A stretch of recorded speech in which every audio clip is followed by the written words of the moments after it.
The nature of reality. What is real? When we dream, we don't know we are dreaming. When we dream we are a bird, we sense that we are flying. When we dream we are a fish, we sense that we are swimming in the waters. Dreams feel real. It is only upon waking up that we realize we have dreamed.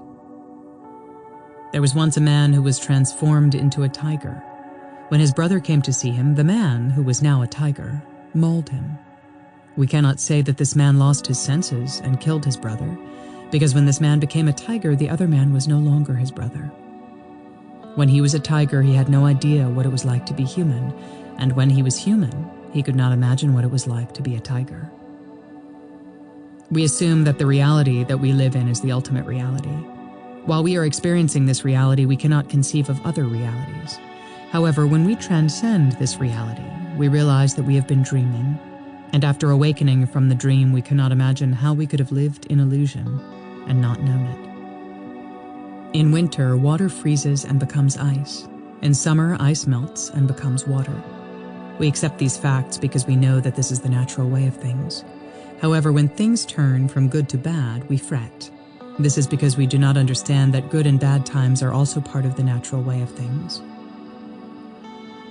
If the body is exposed to extreme heat, cold, dryness, and dampness, it will be injured. Injure the body and the spirit will be harmed. If the spirit is affected by excitement, elation, sadness, frustration, and worry, it will be weakened. Weaken the spirit and the body will be injured. We are alive because spirit and body are together. If they are separated, we will die. Planning and scheming dissipate the spirit. Hard labor drains the body of vigor. If the energy of either body or spirit is spent, the two will separate and we will die. When an old horse dies, its skin withers and its hide becomes brittle.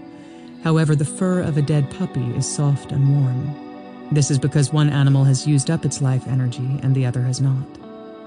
When a young person dies an unnatural death, the energy lingers even though the body is dead. This energy can become a ghost to haunt the realm of the living. When an old person dies naturally after living a long life, all the energy is spent. The dead person's soul will therefore rest in peace. Knowing this, we should care for our bodies and spirits and allow our energy to run its natural course. In this way, we can live in contentment and die in peace. The Tao is the underlying reality of all things. It can smooth the rugged and straighten the crooked. Therefore, if you are connected with the Tao, you will not be hindered by obstacles. Embrace the Tao and you will be able to come to terms with both good and bad times. If you choose to be a leader, your skills will be respected and you will be honored. If you choose to be a hermit, you will enjoy happiness and contentment. It is usually after a winter storm that we appreciate the ability of evergreen trees to weather the cold. Similarly, it is during times of hardship and danger that we appreciate the ability of the sage to hold on to the Tao and not forget its principles. Only those who can embrace the sky can cover the earth. Only those who embody the great clarity can see things as they are without preconceptions. And only those who have the courage to walk in darkness can be as bright as the sun and the moon. Use the Tao as a rod, virtue as the line, propriety and music as the hook, and compassion and integrity as the bait. Cast them into the river or drop them into the ocean, and all the things in the world will come to you. The Tao is at the origin of things. It penetrates the sky and the earth and extends beyond the four directions. It lets things be and does not control or manipulate them. If we understand the workings of the Tao, we will not try to change the natural way of things. We will know that if things are left to themselves, they will be in harmony with the Tao. This is not because the Tao has made them so, but because the Tao lets them run their course. The enlightened person. Enlightened people can influence others by their presence. In their company, the poor will not feel dejected, the rich and powerful will not feel privileged, and the brave will not be proud. Teachers will not need to teach, and ministers will not need to advise. Guided by non-action, the sage does not need to speak to inspire others.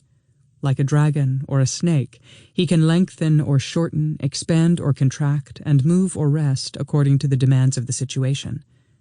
Externally, his behavior is consonant with the times. Internally, he keeps his own principles. His actions do not dazzle, his eyes and ears do not judge, and his thoughts do not wander. United with the Spirit, he embraces simplicity and lives in the realm of the great clarity. Because he is in harmony with all things, everything blooms in his presence. The enlightened person knows that the sky, the earth, the four directions, the breath of yin and yang, the moisture of rain and dew, and acts of virtue are all part of the greater scheme of things belonging to a universal harmonious order. There are many different species of trees, but they are all the same in the eyes of the Tao. Different nations have different customs, but to the Tao they are one large family of people. Everything in the universe is connected. It is said that seeing the flight of ravens and hearing the sound of flutes can conjure images of the frontier. When clouds gather, rain will fall. When moisture penetrates the earth, it becomes one with the soil. Cloud, rain, water, and soil respond to one another, not because they have certain skills, but because they are part of the natural way of things. Focus on differences, and things in proximity will feel distant. Focus on unity, and everything will be connected and related to everything else. Many philosophers try to solve the problems of the world, but they can only offer limited solutions. This is because they are not connected with the source. For example, Sun Tzu, 544 to 496 BCE, Mozi, 470 to 391 BCE, and Mencius, 372 to 289 BCE, all had different views on good government and effective leadership, but their teachings are like single spokes on a wheel that are neither necessary nor sufficient for the wheel to function. Although it is possible to build a functioning wheel without spokes, it is not possible to build a wheel with only spokes. It is the structural roundness of the wheel, not the spokes, that makes the wheel work. The sage knows that when something is separated from its source, its use is limited. Take, for example, the bits of metal that fly from the forge when a sword is being hammered on the anvil. These metal bits do not have much use in and of themselves because they are not part of the sword being made at the forge. They may have small uses, but because they are disconnected from the larger whole, they cannot be made into a functional object. Therefore, things that are not connected to the greater order cannot be the touchstone of reality, and teachings that are not connected to the Tao cannot offer a vision of the greater order of things. Today, people are more concerned with acquiring skill than being connected to the natural way. Martial artists, calligraphers, and even government ministers all learn from a standard set of instructions. If these disciplines are learned separately, a skilled calligrapher cannot become an accomplished warrior, and an expert martial artist cannot become a good minister. Skill is specific to a single area of expertise and does not give us an understanding of the nature of action. If you understand the natural way, however, you will know that the principles behind calligraphy, the martial arts, and statecraft are the same. When something is removed from the source, it no longer has the same properties. Cloth dyed black can appear darker than the dye, but the dyed cloth cannot be used as the source of the dye. Similarly, knowledge is diluted when it is removed from the source. The farther it is from the source, the less effective it will be. Even the teachings recorded in books are empty words if they are not connected to the source. If the sky is not balanced, the sun and the moon will not follow their paths. If the earth is not balanced, trees and grass will not grow. If we are not in harmony and at peace with ourselves, we will not be able to distinguish truth from lies. Therefore, true knowledge can only come from the heart of an enlightened person.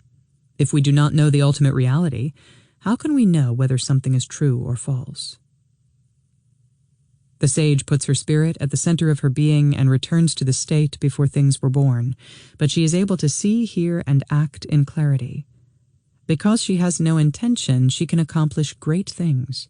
Because she knows through not knowing, she can understand the ultimate reality. To be kind, compassionate, and generous, and to bring happiness to others, this is benevolence.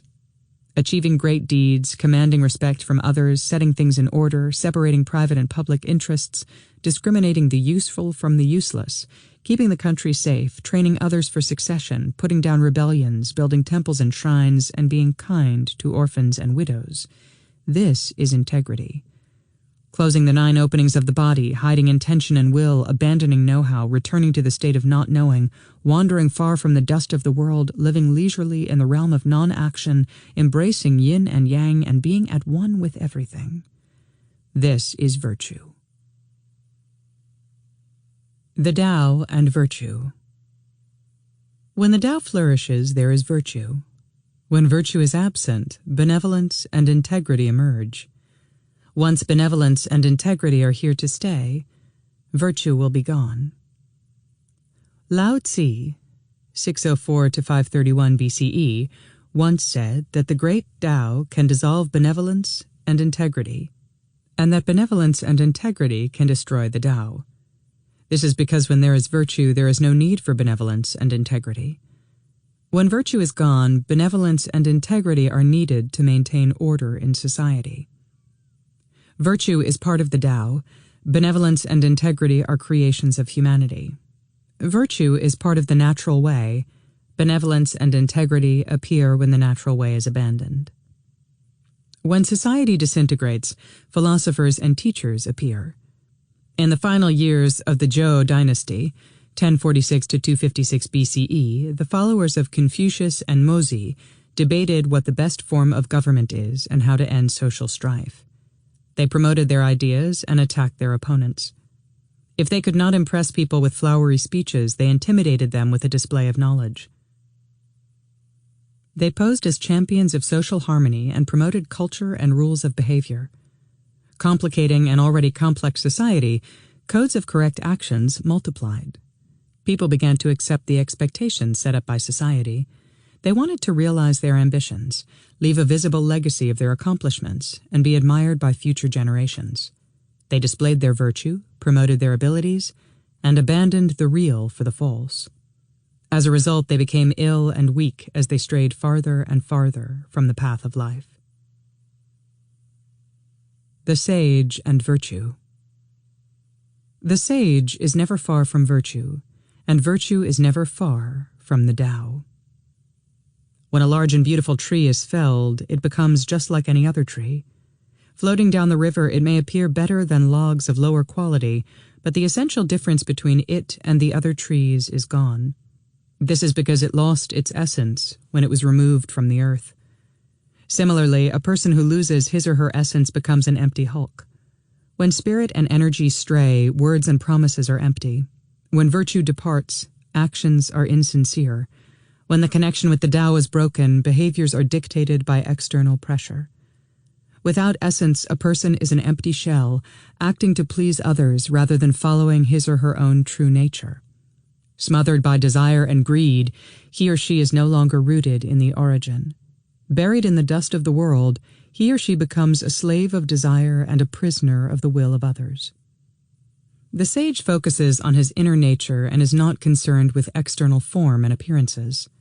Not allowing worldly matters to distract his senses, he can journey to the realm of clarity, knowing the depth of the springs of the earth, and explore the 9 levels of the sky. He can merge with the realm of the void and wander in the expanse of nothingness. Externally, he can travel beyond this world. Internally, he can rest within the abode of his spirit. With the wind and rain as heralds and the stars as companions, he can travel far and wide, for there is nothing in the universe that can bind or hold him. The sage returns her inner nature to its beginnings and guides her spirit to the realm of the void. She follows the supreme teachings of the limitless and lives in a state of complete emptiness. The ordinary person, however, lives in a world consisting of rules and regulations that are designed to constrain her inner nature. Her thoughts are filled with anxiety and her senses are fatigued by constant excitement. She promotes pettiness in the name of benevolence, integrity, and culture so that she can display her skills and gain fame and recognition. The void is the home of the Tao, and simplicity is its nature. When we tax spirit and energy to gain fame and fortune, we will stray from the abode of the spirit and lose our clarity. The ordinary person wants what he does not have. People who don't like the cold will long for the heat of the summer. Those who can't stand the heat will want the cool breezes of autumn. The poor want to be rich, the rich want to be famous, and the famous want to have power. The sage, however, is free from the burdens and desires of the ordinary person because he is in touch with the greater order of things. Carp is found in deep river gorges and not in a puddle of water on a muddy road.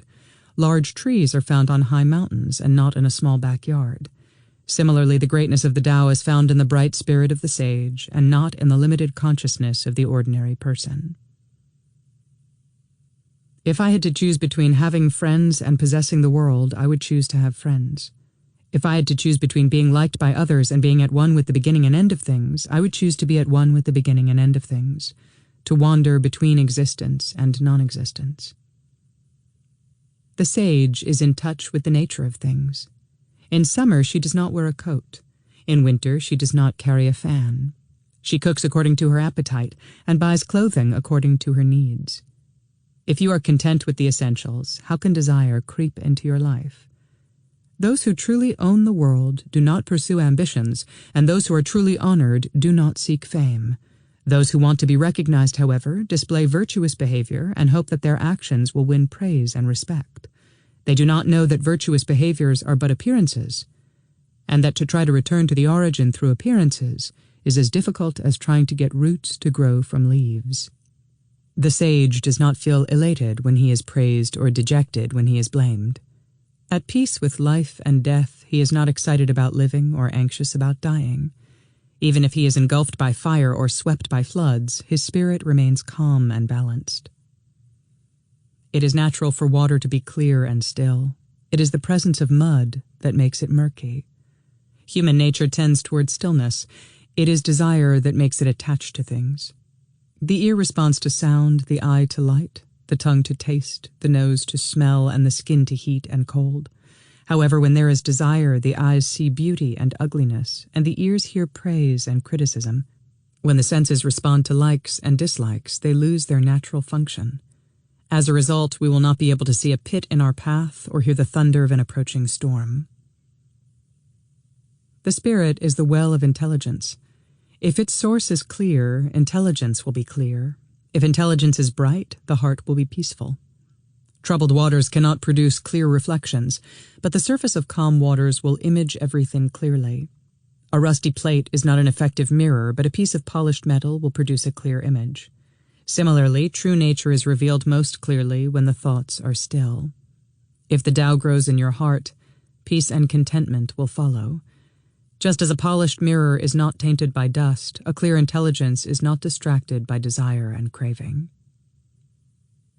The spirit is the root, and intelligence is its branches. If we try to recover the root by gathering the branches, we will never get to the source. However, if we can hold on to the roots, the branches will naturally be gathered. When the eye is busy scrutinizing a piece of hair, the ear will not hear the sound of distant thunder. When the ear is busy discriminating minute differences in musical tones, the eye will not notice distant mountains. When we are too concerned with details, we will not see the big picture of things. Similarly, when we are attracted to things in the world, it is difficult to hold on to the great Tao and keep the stillness within. Muddy water becomes clear only after it has been left undisturbed for a long time. However, clear water will become murky the moment mud is thrown into it. Similarly, although it takes time and discipline to dissolve your thoughts, it takes only one speck of desire to disrupt the stillness. Following the natural way. Following the natural way brings harmony and prosperity. When the ways of the Tao were followed, merchants prospered, farmers reaped good harvests, and hermits were free to cultivate the Tao. Even civil servants were diligent in their duties.